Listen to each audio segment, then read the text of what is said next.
Mensagem do dia, com o pastor Marcelo Gomes.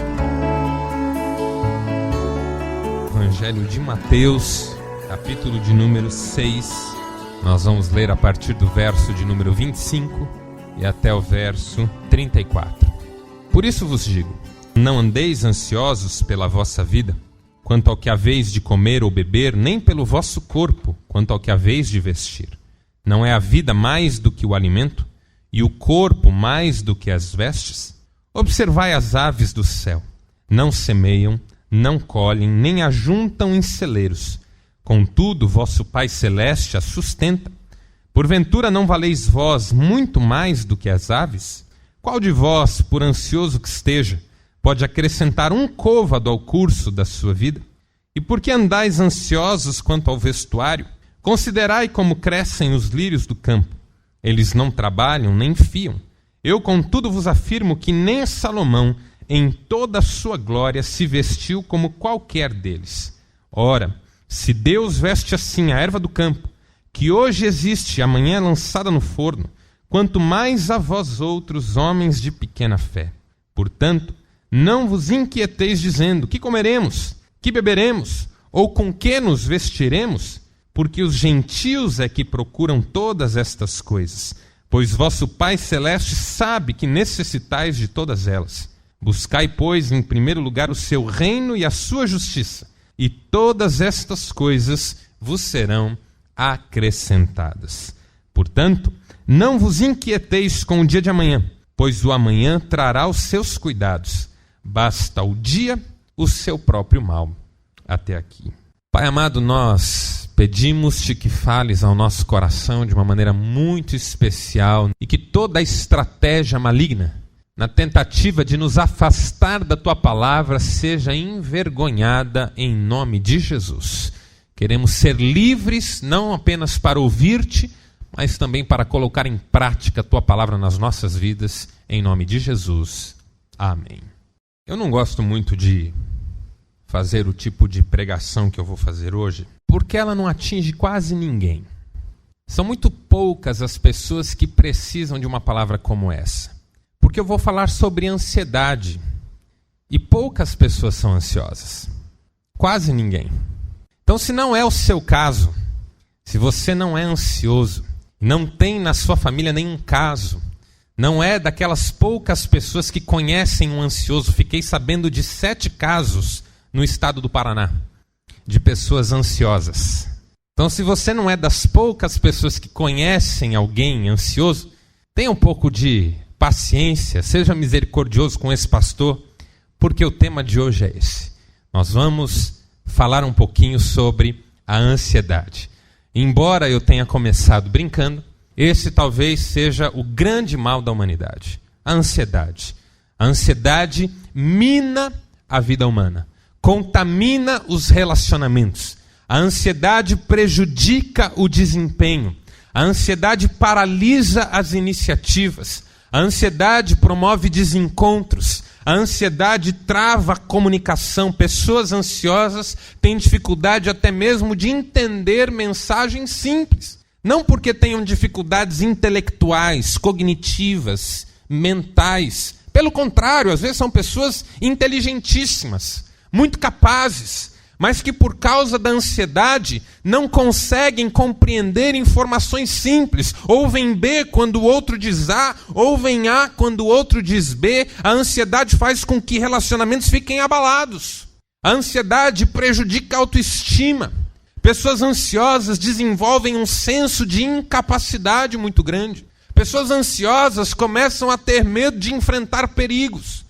Pessoas ansiosas começam a temer a tudo e a todos. Acham que tudo de ruim no mundo vai acontecer exatamente com elas. E assim a ansiedade vai fechando a pessoa num mundo restrito, muito limitado, ao ponto dessas pessoas terem dificuldade até mesmo de se relacionarem com Deus. A ansiedade nos afasta de Deus. Porque o Deus que a Bíblia nos ensina a confiar é um Deus que muitas vezes não se apresenta nos momentos críticos, mas espera o melhor momento para agir. O O Deus que nós cremos é o Deus capaz de silenciar. Eu nunca esqueço. Eu vou falar porque eu duvido que eu faça isso. Eu fiz isso uma vez só e eu nem sei por que eu fiz isso. Mas eu ia pregar na nossa igreja lá em Marília. Eu ia pregar sobre aquele texto em que uma mulher segue atrás de Jesus, pedindo-lhe que atenda a necessidade da sua filha, que está terrivelmente endemoniada, e Jesus não lhe responde palavra. Então o tema da minha pregação era o silêncio de Deus. Mas antes de pregar eu calei. Li o texto bíblico, olhei para a igreja e devo ter ficado uns 2 a 3 minutos só olhando para a igreja. Quieto. Assim, desse jeito, ó.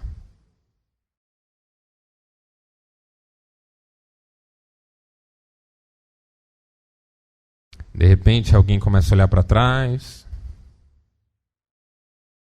Alguém levanta, vai buscar uma água atrás. Alguém pergunta assim baixinho: tá tudo bem, pastor? E eu quieto, não falava com ninguém. Passou um pouquinho, eu disse assim: vocês repararam como nós temos dificuldade de esperar?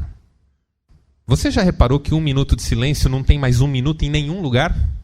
1 minuto de silêncio é 30 segundos no máximo.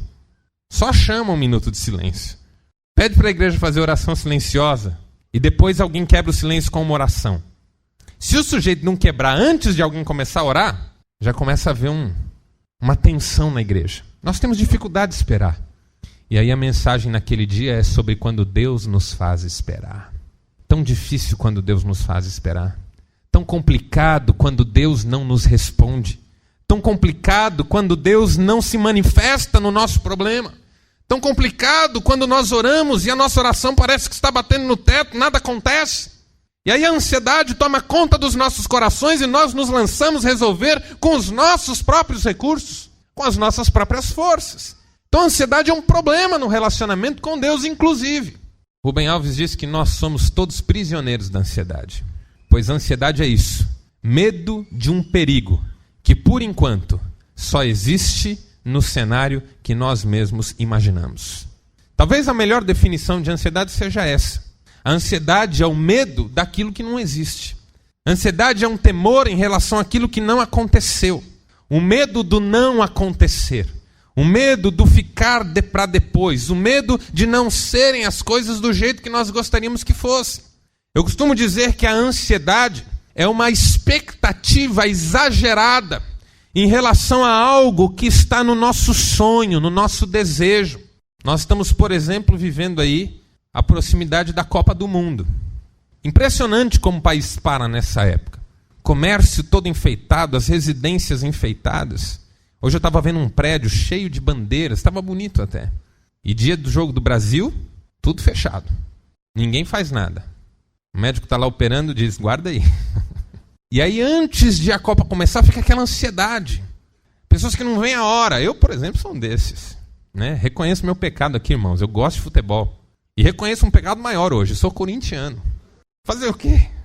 Está vendo quebrantamento aqui hoje, né, irmãos? Está vendo quebrantamento aqui.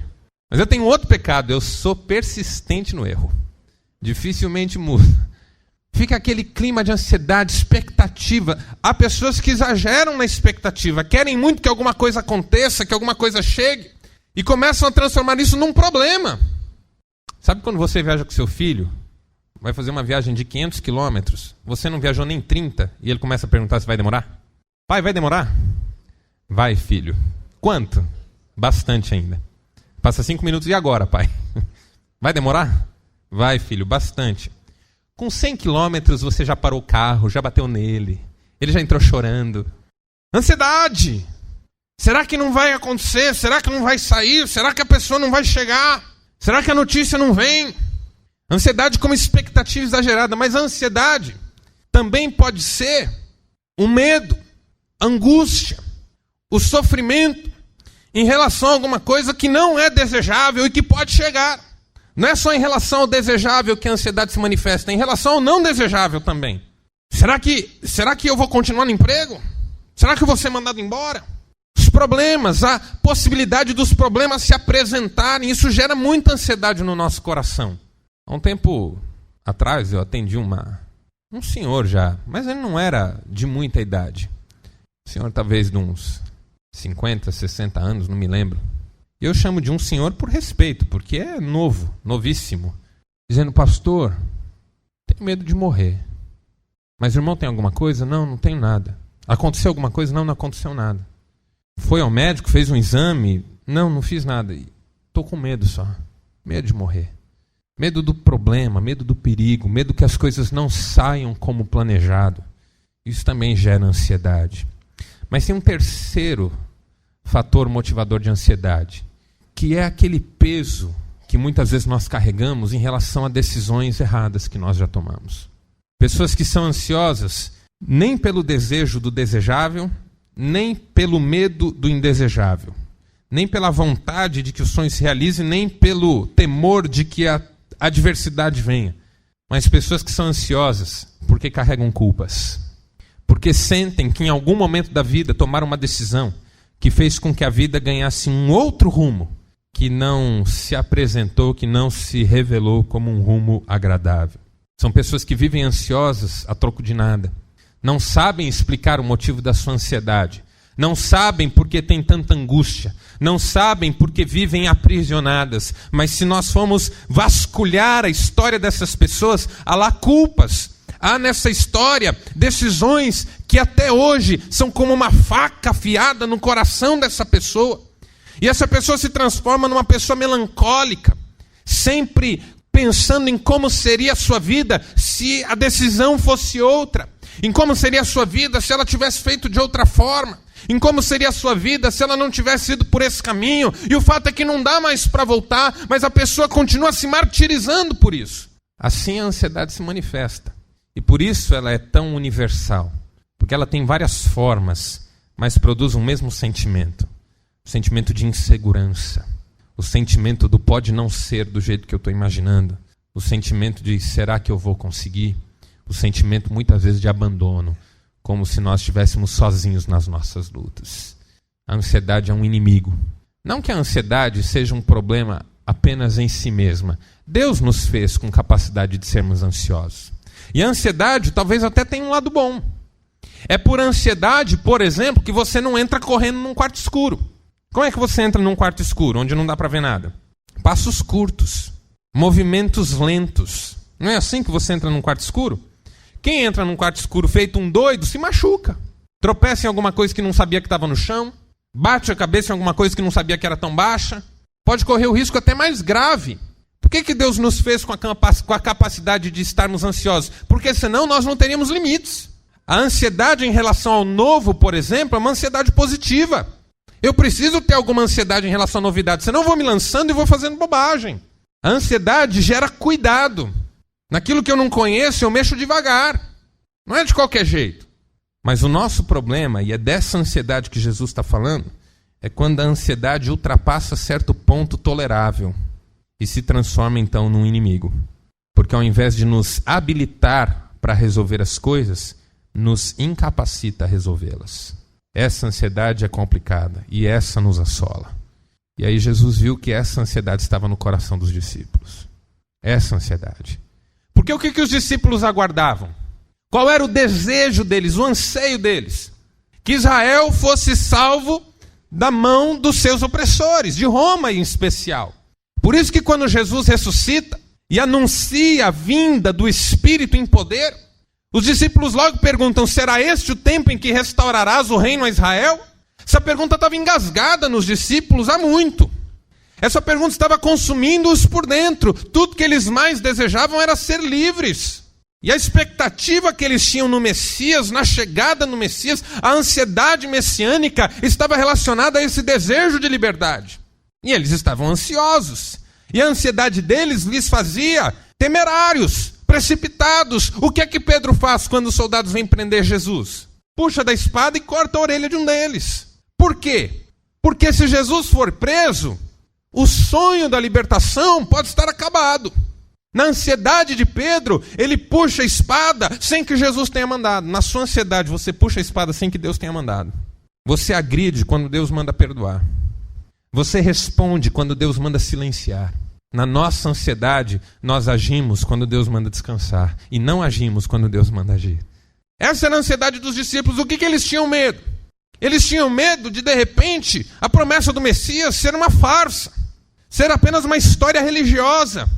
Então eles forçavam que Jesus fosse de fato Messias. Mesmo quando Jesus ocultava a sua messianidade por questões pedagógicas, os discípulos queriam revelá-la na força, na marra. Quando Jesus reúne os discípulos, por exemplo, e diz assim: importa que o Filho do Homem seja entregue na mão das autoridades, seja torturado, morto, mas ressuscite em 3 dias. O que Pedro faz de novo? Pedro, que em todos os textos é um representante dos discípulos, todos os discípulos vivem os mesmos dramas. Pedro chama Jesus de canto e diz assim: mestre, isso de maneira nenhuma vai te acontecer. Isso é ansiedade, não é fé. Eu já falei para vocês sobre os 2 tipos de desespero, não falei? O desespero que diz: vai dar tudo errado, eu nunca dou sorte, a minha vida é uma droga. E aquele desespero que diz: não, vai dar certo, tem que dar certo, onde já se viu que não vai dar certo.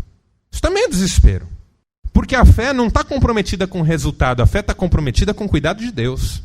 Se Deus está cuidando de mim, pode dar certo, pode dar errado, Deus está no controle de todas as coisas. Isso é fé. E Pedro não estava com fé ali, Pedro estava ansioso. Chama Jesus de lado e diz assim: não, mestre, isso de maneira nenhuma vai te acontecer. Onde já se viu falar um negócio desse? Ô mestre, vira essa boca para lá, está amarrado. Do que é que Jesus chama Pedro? Esse Pedro valente, forte, esse Pedro corajoso e ousado, que chama Jesus de canto e o repreende. Não, isso não vai acontecer não. Jesus chama esse Pedro de Satanás. Para trás de mim, Satanás. Porque você cogita de coisas terrenas e não das coisas celestiais. Ansiedade.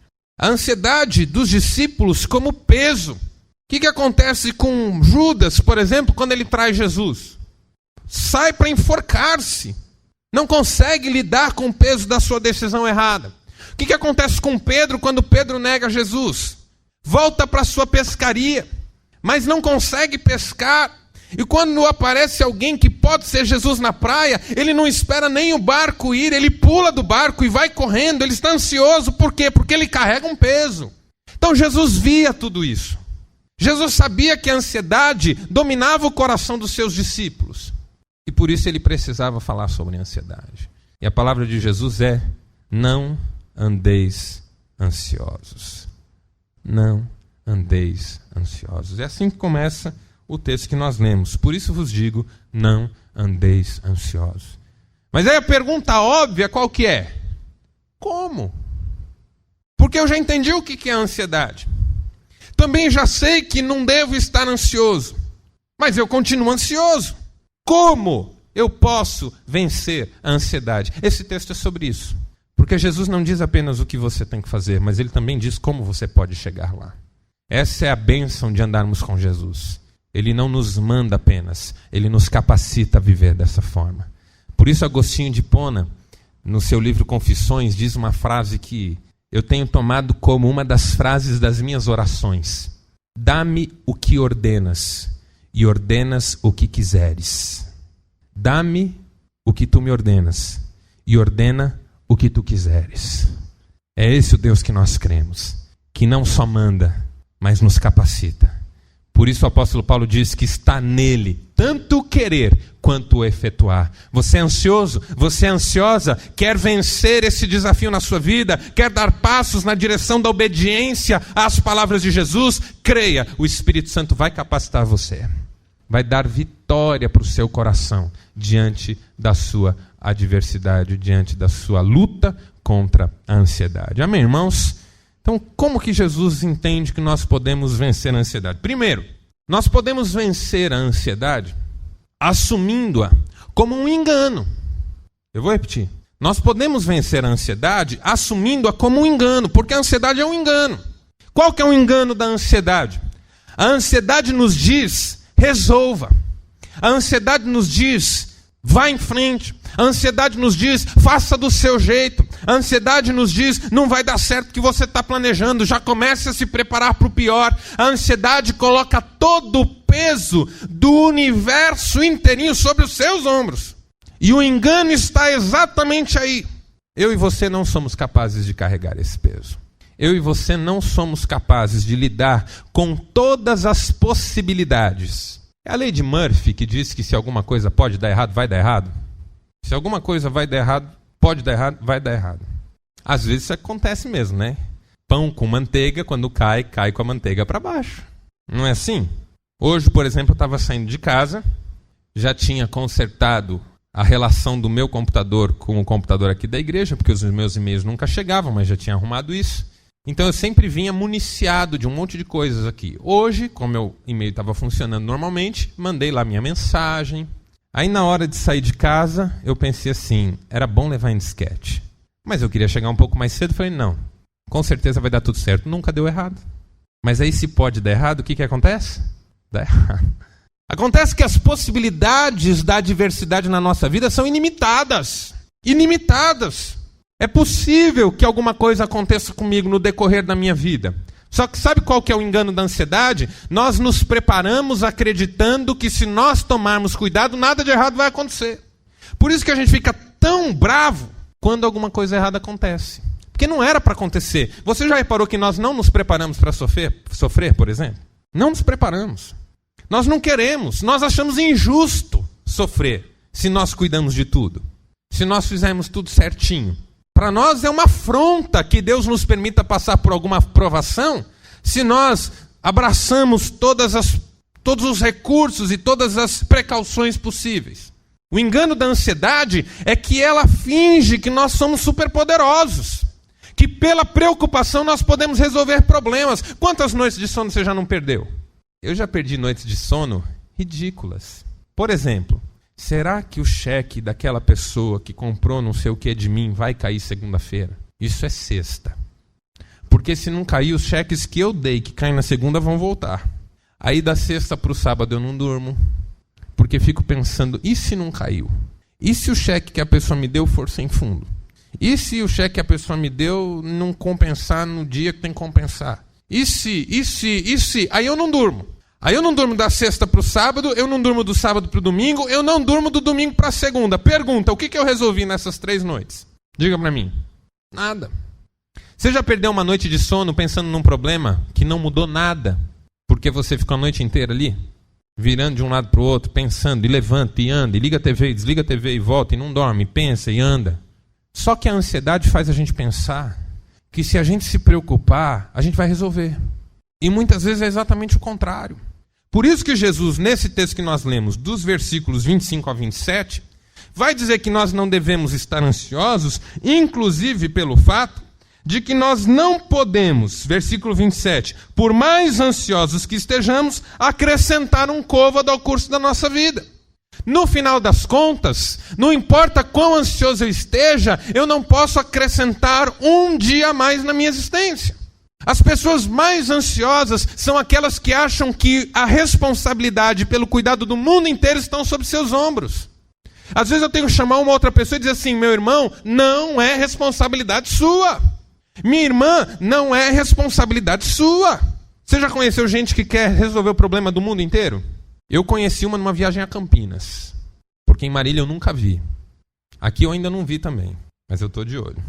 Pessoas que querem abraçar o mundo, que querem resolver o problema de todo mundo, que começam a pesar sobre as outras pessoas. Você precisa me ajudar, nós vamos resolver. E esses dias eu estava dizendo numa reunião nossa, nós precisamos romper com a nossa síndrome de deuses.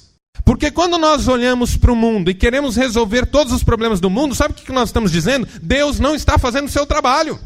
A ansiedade é esse engano. Ela faz com que eu acredite que se eu estiver ligado 100% do tempo, as coisas erradas não vão acontecer. Sabe o que eu descubro? Que é mentira também. Mesmo que eu fosse capaz de estar ligado 100% do tempo, ainda assim eu passaria por lutas e provações. Porque isso não é fruto do meu descuido, isso é bíblico. Sabe como que a ansiedade entra dentro da igreja, irmãos? Quando a igreja começa a se preocupar mais com o diabo do que com o seu relacionamento com Deus. Uma vez eu estava pregando na igreja e eu estava dizendo que o diabo é coisa nenhuma. E não é mesmo. O diabo é coisa nenhuma. Tanto que em Isaías 14, quando se tem uma profecia ali que aparentemente está ligada à personificação do mal, o profeta Isaías diz assim, que quando as nações contemplarem a face daquele que as assolava, dirão, era este que nos perseguia e assolava, este que nos causava tanto terror, era este. Por que eu digo que o diabo é coisa nenhuma? Porque eu não tenho medo dele ou porque eu sou mais... Não. Porque o meu Cristo triunfou sobre ele naquela cruz. Triunfou, o derrotou para sempre. Então ele não me interessa muito, irmãos. Eu sei que ele está atuante, eu sei que ele prejudica muitas pessoas, mas eu também sei que maior é aquele que está em nós do que aquele que está no mundo. Mas quando uma igreja começa a dar mais crédito para o diabo do que para Jesus, isso é a ansiedade coletiva da igreja. Fecha a brecha, irmão. Cuidado ali, o diabo vai pegar. E eu estava falando isso sobre o diabo e uma irmãzinha no final do culto falou assim: pastor, cuidado quando falar essas coisas que o diabo te pega, hein? Fecha aqui.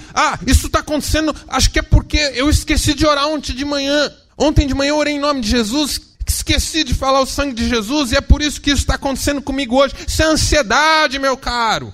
Isso é ansiedade, minha irmã. Porque a Bíblia diz que ainda que eu seja infiel, Deus permanece fiel porque não pode negar-se a si mesmo.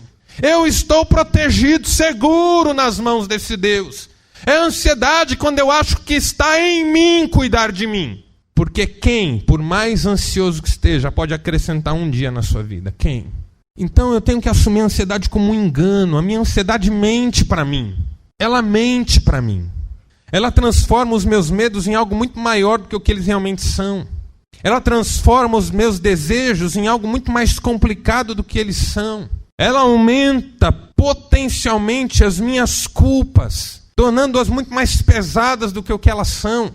Porque agora eu não posso mais errar, eu não me dou o direito mais de errar. Se eu não falo o que eu quero, eu me consumo. Quantas pessoas não se consomem por não terem falado uma palavra que pensaram e não lembraram na hora? Quantas? Quantas não saem de uma entrevista de emprego, desesperadas consigo mesmas porque planejaram uma coisa, fizeram outra, vai que o sujeito entendeu o que não era para ele ter entendido. Meus irmãos, em nome de Jesus, nós somos cuidados por um Deus que é maior que os nossos erros. Então a ansiedade é um engano, ela mente para nós. Ela nos faz acreditar que tudo está em nós. E aí nós descobrimos que primeiro nós não somos capazes de cuidar de tudo, por mais que nos esforcemos. E segundo, que mesmo quando cuidamos, os problemas acontecem mesmo assim.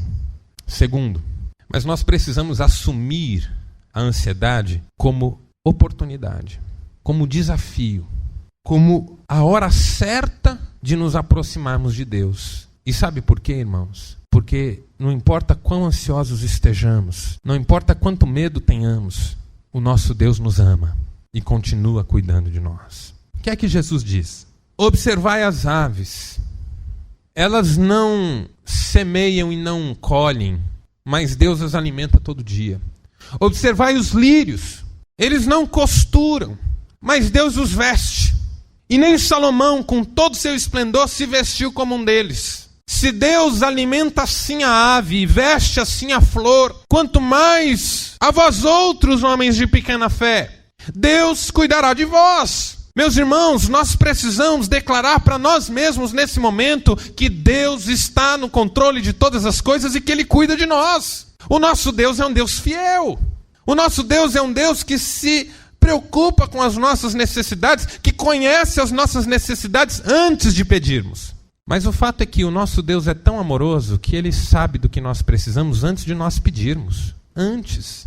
Então nós não precisamos estar ansiosos. Por isso que Pedro diz, lançando sobre Ele toda a vossa ansiedade. Por quê? Porque Ele tem cuidado de vós. 1 Pedro capítulo 5, a partir do versículo 5. Lançando sobre Ele toda a vossa ansiedade, porque Ele tem cuidado de vós. A ansiedade nos faz temer os perigos. A ansiedade nos faz temer o novo, o diferente. A ansiedade nos faz acreditar que os nossos desejos não serão realizados. E olha, deixa eu dizer uma coisa para você. Se os seus desejos não forem realizados, glória a Deus. Porque quando um desejo seu não é realizado, abre-se espaço para a realização do desejo de Deus na sua vida. Nós aprendemos com a não realização dos nossos desejos, que os nossos desejos não são necessários. Mas que bom quando os desejos de Deus se cumprem nas nossas vidas. Que bom quando o desejo de Deus se estabelece no nosso coração. A ansiedade me faz acreditar que o meu desejo é inegociável. Mentira! Por que os meus desejos são tão importantes? Quem disse isso?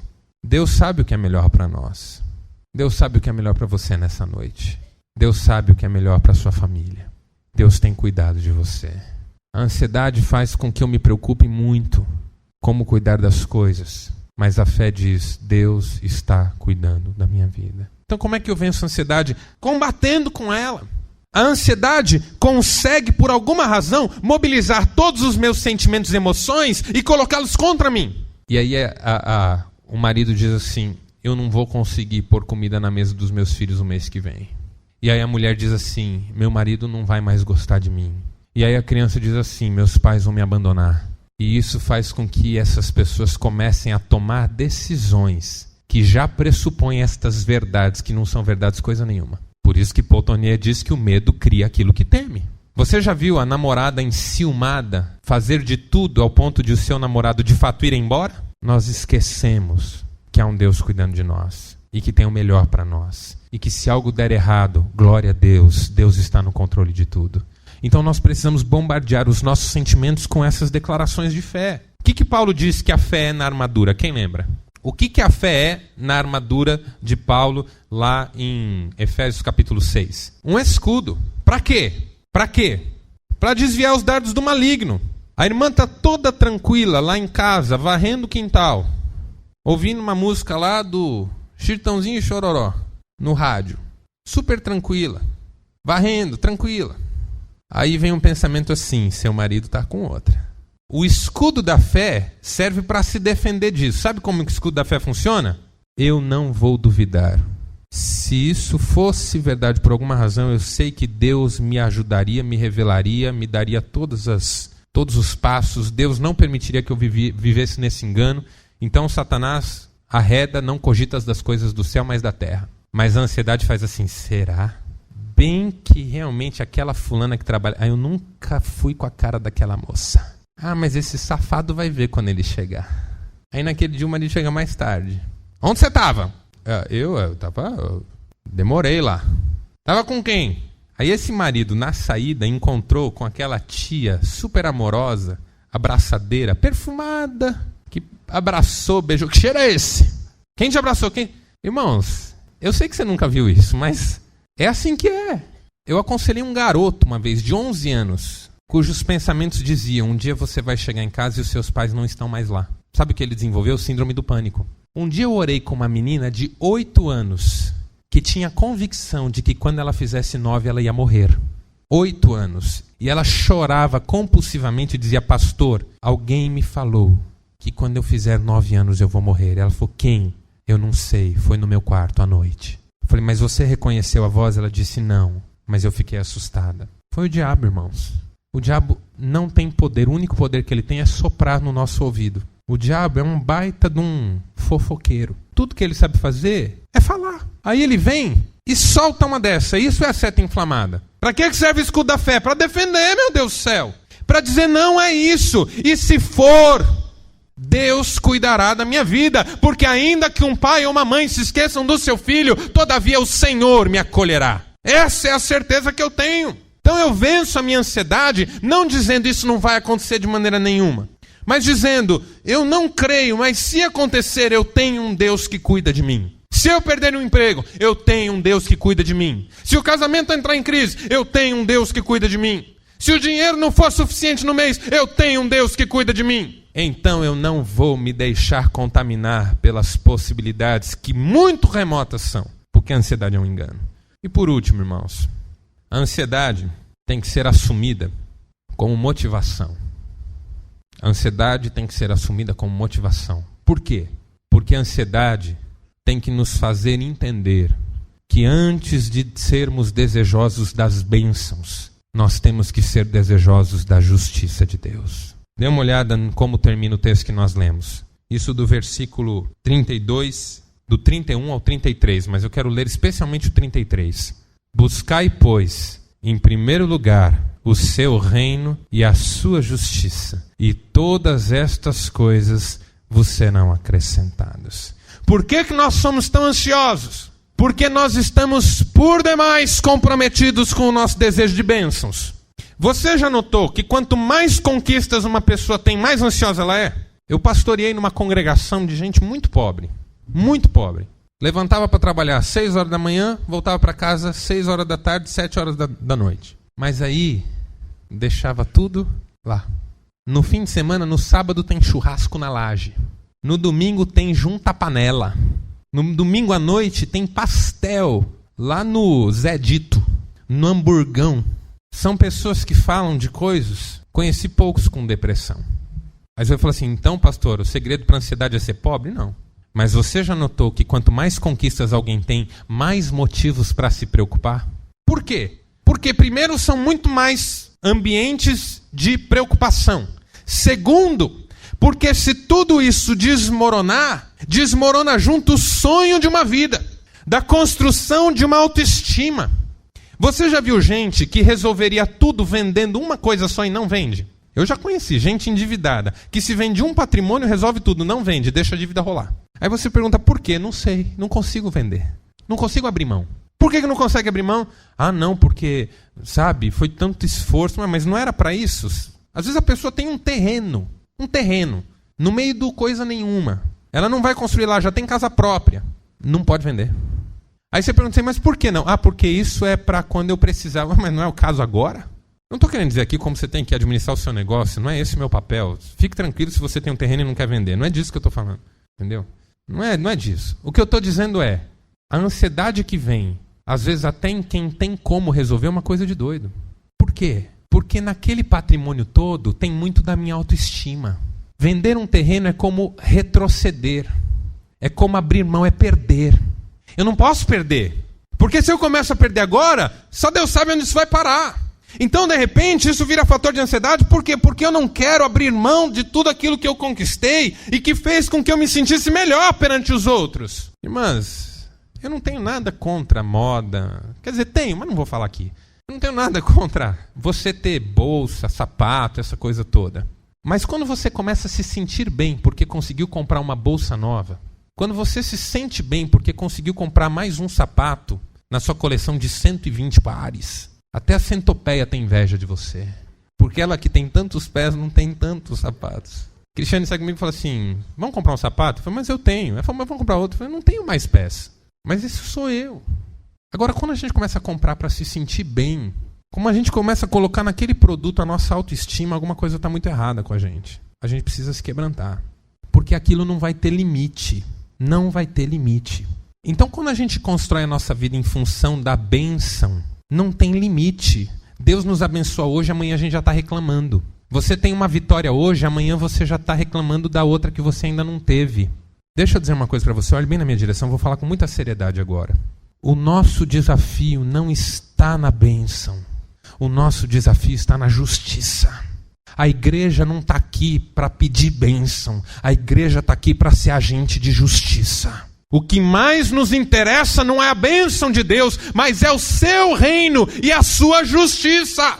Não é o que Deus pode nos dar, mas que Ele reine com justiça sobre todos nós. Esse é o nosso objetivo de fé. Uma igreja que gira em torno da bênção deixou de ser igreja, virou supermercado espiritual. Porque o desafio da igreja não é bênção, é justiça. Está aqui no versículo 33. Eu posso ler de novo para você. Buscai, pois, em primeiro lugar, a basileia tuteu, no grego, o reinado de Deus. Que Deus reine entre as pessoas. Que o reinado de Deus se estabeleça entre os homens. E a sua justiça.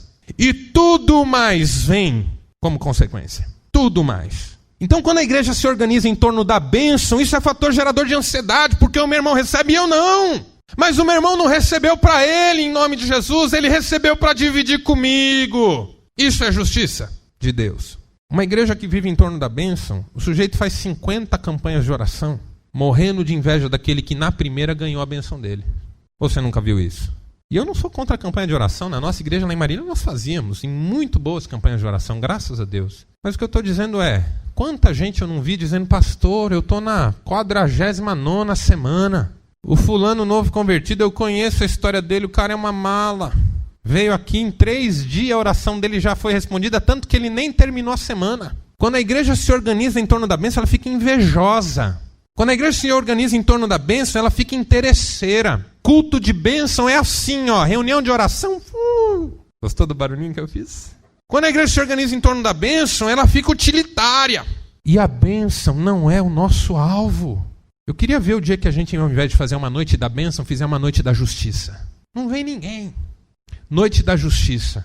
Nós vamos orar para que Deus nos faça agentes da sua justiça nesse mundo, mesmo que Ele não queira nos dar nada. Está aqui, irmãos, versículo 33, estava na boca de Jesus essas palavras. Então por que eu sou tão ansioso? Porque, na verdade, a minha vida está organizada em torno da bênção. Mas agora eu vou usar essa ansiedade como motivação. Eu vou correr atrás da justiça.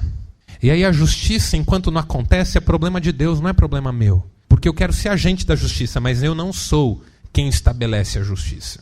Então eu faço a minha parte e descanso que Deus faça dele. Quem ganha dinheiro para dividir não se preocupa em ganhar cada vez mais, sabia disso? As pessoas que menos têm problema com ganhar dinheiro são aquelas mais generosas. Esse negócio de, quando Deus me der muito dinheiro eu vou ajudar, mentira. Se você não ajuda hoje, não vai ajudar quando tiver muito. Porque quem não é fiel no pouco, não é fiel no muito. Isso é bíblico. Não sou eu que estou inventando. Não estou falando isso como observador da vida. Estou falando isso como quem leu. Eu li isso na Bíblia. Quem não é fiel no pouco, não é fiel no muito. Então, na verdade, a gente se engana. Quanto mais a gente corre atrás de dinheiro, mais a gente tem aquela sensação de insuficiência. Eu conheço gente riquíssima, que você fala, tá tudo bem, irmão? Diz assim, difícil. O governo tomou uma decisão agora, eu já estou até vendo. E chora, e reclama, e você vai pedir, irmão, nós estamos lá numa campanha para ajudar a igreja, não posso. Nós estamos lá numa campanha para ajudar uma irmãzinha, não tenho. Você sabe que o sujeito tem, mas ele não tem. Na cabeça dele ele não está mentindo. Ele está falando a verdade porque não é o suficiente. Por mais que ele tenha, não é o suficiente. Agora, quem vive na justiça, estende a mão solidária, prega de Jesus para os outros, ajuda quem tem fome, quem pede, tem pouca ansiedade. Porque que ansiedade há em ajudar, em dividir? Feche seus olhos, nós vamos orar. Obrigado, Senhor, pelo teu cuidado para com as nossas vidas. Porque não precisamos estar ansiosos. Primeiro, a nossa ansiedade não nos ajuda muito. Ela nos engana. Nos faz pensar que preocupando-nos vamos cuidar de tudo. Isso não é verdade. Mais nos desesperamos do que resolvemos alguma coisa. E a nossa ansiedade acaba por nos paralisar. E nós não queremos mais ouvir a voz da ansiedade.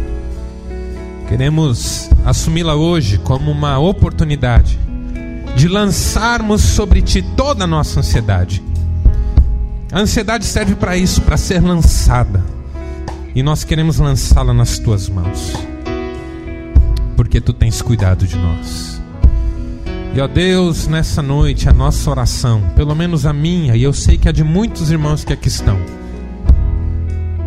é que a nossa ansiedade seja hoje uma motivação para nós mudarmos o jeito com que nós administramos a nossa vida. Não queremos ver ou não queremos viver em função da bênção. Nós queremos viver buscando a tua justiça. E todas as coisas serão acrescentadas.